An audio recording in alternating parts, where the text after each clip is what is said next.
సత్యసాయి జిల్లా రామగిరి మండలం కుంటిమద్ది హెలిప్యాడ్ వద్ద ఏప్రిల్లో జగన్ పర్యటన సమయంలో తలెత్తిన ఘటనలకు సంబంధించిన కేసులో పోలీసుల విచారణ తుది దశకు చేరుకుంది.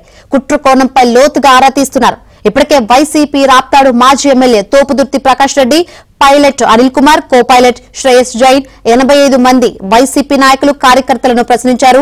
రామగిరి మండలం పాపిరెడ్డిపల్లిలో హత్యకు గురైన వైసీపీ కార్యకర్త లింగమయ్య కుటుంబాన్ని పరామర్శించేందుకు జగన్ ఏప్రిల్ 8న బెంగళూరు నుంచి హెలికాప్టర్లో కుంటిమద్దికి వచ్చారు. హెలిప్యాడ్ వద్ద దిగిన వెంటనే వైసీపీ కార్యకర్తలు పోలీసులను పక్కకు తోసివేసి హెలికాప్టర్ వద్దకు దూసుకొచ్చారు. కొందరు దానిపై పిడిగుద్దులు కురిపించినట్లు తెలిసిందే. దీంతో హెలికాప్టర్ విండ్ షీల్డ్ దెబ్బతిందంటూ జగన్ ను తీసుకెళ్లకుండా పైలట్లు అందులో వెళ్లిపోవడం అప్పట్లో వివాదాస్పదమైంది.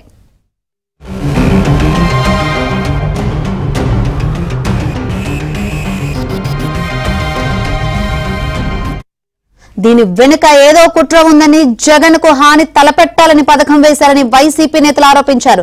దీంతో ఈ ఘటనను ప్రభుత్వం తీవ్రంగా పరిగణించి నిజాలు నిగ్గు తేల్చేందుకు విచారణకు ఆదేశించింది. అయితే కావాలని శాంతి భద్రతల సమస్య సృష్టించేందుకు తోపుదుర్తి, ఆయన అనుచరులు ప్రయత్నించినట్లు పోలీసులు ఏప్రిల్ 9న కేసు నమోదు చేశారు. 100 మందికి పైగా కార్యకర్తల పేర్లను చేర్చారు. పైలట్, కో పైలట్ విచారణకు పిలవగా ఏప్రిల్ 16న కో పైలట్ శ్రేయస్ జైన్ హాజరయ్యారు.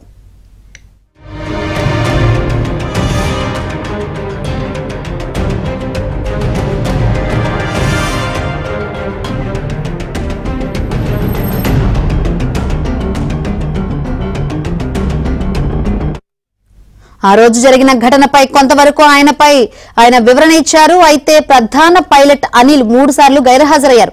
జూన్ 10న హాజరై వైసీపీ శ్రేణులు హెలికాప్టర్ వద్దకు దూసుకొచ్చినప్పుడు విండ్షీల్డ్ దెబ్బతినలేదని, ఫ్లెక్స్ విండో ఫ్యాన్ పగిలిచ్చిందని, దీంతో జగన్ కు ఇబ్బంది వస్తుందని భావించి ఆయన వదిలేసి వెళ్లిపోయామని వెల్లడించారు. అయితే పైలట్, కో పైలట్ చెప్పిన అంశాలు నమ్మశక్యంగా లేవని పోలీసులు భావిస్తున్నారు.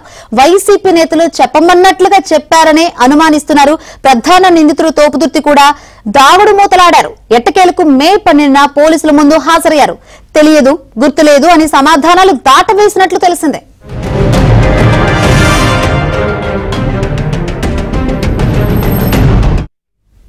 జగన్ పర్యటనకు సంబంధించి తన బాధ్యత ఏమీ లేదని, అంతా పార్టీ జిల్లా విభాగమే చూసుకుందని చెప్పారు. అవసరమైతే మరోసారి ఆయన విచారణకు పిలవాలని పోలీసులు భావిస్తున్నారు.